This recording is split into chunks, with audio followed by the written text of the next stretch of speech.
আগামী বাজেটে পে স্কেলের জন্য বরাদ্দও থাকবে এবং পে স্কেলও বাস্তবায়ন হবে ইনশাআল্লাহ। আলহামদুলিল্লাহ বলবেন না? 22 লক্ষ কর্মচারীর মৌলিক অধিকার, এটা সবাই ধারণ করে। এই পে স্কেলটা এই 22 লক্ষ কর্মকর্তা কর্মচারী প্রত্যেকেই চাইতে পারে, যে যেভাবে খুশি সেভাবে চাইতে পারে। আমি সরকারকে বলতে পারি, পে স্কেল আমার অধিকার, আমাকে পে স্কেল দিন, আমি আপনাকে সেবা দেব। কথায় আছে, তোমরা আমাকে একটি শিক্ষিত মা দাও, আমি একটা শিক্ষিত জাতি উপহার দেব। আর আমি আজকে প্রধানমন্ত্রীকে বলতে চাই, আপনি আমাকে সম্মানজনক বেতন দিন, আপনি আমাকে পে স্কেল দিন, আমি একটা শক্তিশালী রাষ্ট্র উপহার দেব। 22 লক্ষ কর্মচারী যখন এই পে স্কেলটা পাবে, তখন 22 লক্ষ কর্মচারীরাই তাদের ভাগ্য পরিবর্তনের জন্য চেষ্টা করবে। 22 লক্ষ কর্মচারীরাই একটা শক্তিশালী, স্বনির্ভর, দুর্নীতিমুক্ত একটা বাংলাদেশ গড়ার জন্য চেষ্টা করবে। সব মানুষ খারাপ না মাননীয় প্রধানমন্ত্রী, সব মানুষ ঘুষখোর না। আবার আমি কিন্তু সরকারকে বলতে পারি, আমার পে স্কেলের দরকার নেই, আমি বিনা পয়সায় সরকারকে সার্ভিস দিব। আপনাদের কারো কোনো সমস্যা? আপনারা কেউ আমার ব্যক্তি স্বাধীনতায় হস্তক্ষেপ করতে পারবেন? আবার আপনি যদি বলেন যে না, আমি সরকারের কাছ থেকে অর্ধেক বেতন নেব এবং বিনিময়ে আমি সরকারকে ফুল সার্ভিস দিব, আপনি কি তাকেও নিষেধ করতে পারবেন? নাকি তার ব্যক্তি স্বাধীনতা আপনি হস্তক্ষেপ করতে পারবেন? আমাদের একজন নেতা আছে, সারাক্ষণ তিনি আমাদের দোষ খুঁজে বেড়ায়। ওগুলি আমরা বুঝি, পাবলিক বোঝে আপনি কাকে বলছেন, কি বলছেন। আরে ভাই, একটা কথা মনে রাখবেন, সম্মান দিলে সম্মান পাওয়া যায়। আপনি কাউকে সালাম দিবেন না, আর আপনি প্রত্যেকের কাছ থেকে সালামের আশা করবেন, কেউ দিবে? নেতা কেউ নিজে নিজে হতে পারে না, নেতা মানুষ বানায়। একটা কথা আছে, নিজেকে যে বড় বলে, বড় সেই নয়, লোকে যারে বড় বলে, বড় সেই হয়।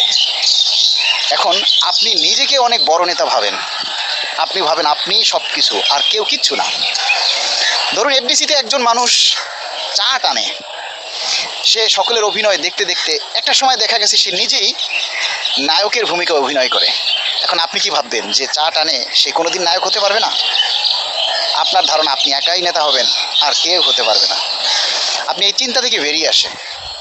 আপনি যখন একটা পোস্ট করেন, দেখেন সেখানে কয়জন আপনাকে সাপোর্ট করে, আর আমরা একটা পোস্ট করি, দেখেন সেখানে কয়জন মানুষ আমাদেরকে সাপোর্ট করে। আমাদেরকে যারা সাপোর্ট করে তারা কি সবাই বোকা? তারা কি সবাই পাগল? আপনি কি মনে করেন তারা ভাত খায় না? তারা বোঝে না? আমরা যদি খারাপ কিছু বলতাম, আমরা যদি মানুষের বিপক্ষে কাজ করতাম, তাহলে কোনো মানুষ কি আমাদেরকে সাপোর্ট করতো? আপনি বলেন।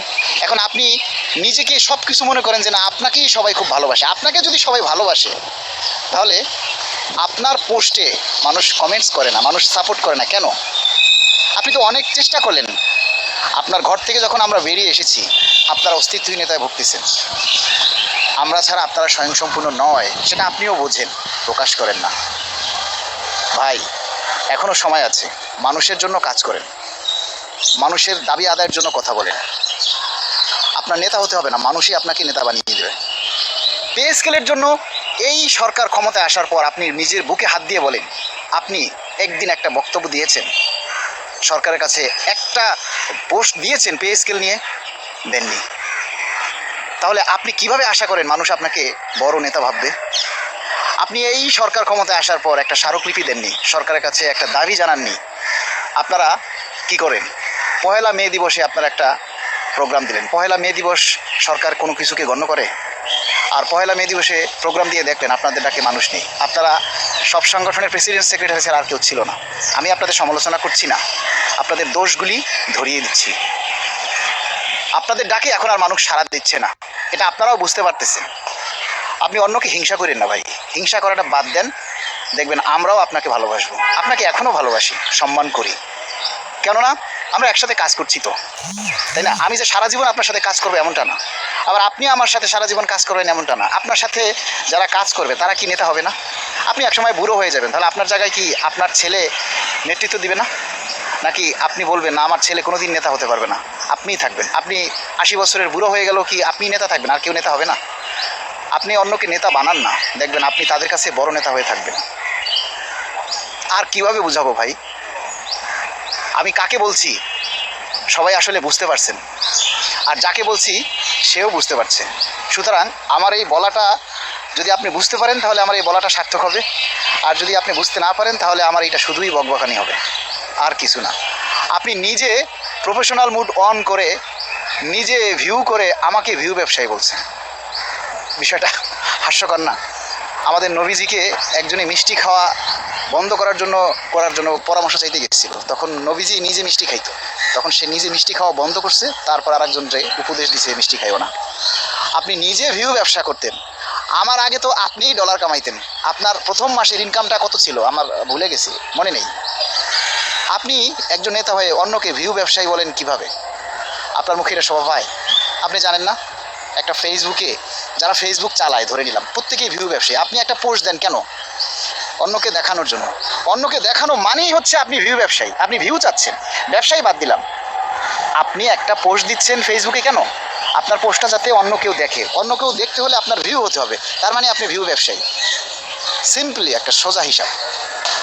নিজে ভালো হন, অন্যকে ভালো রাখুন। আসুন আমরা সবাই মিলে সমাজটাকে বদলাই, আর আমাদের যে প্রাণের দাবি পে স্কেল, সেটাকে আমরা আদায় করি।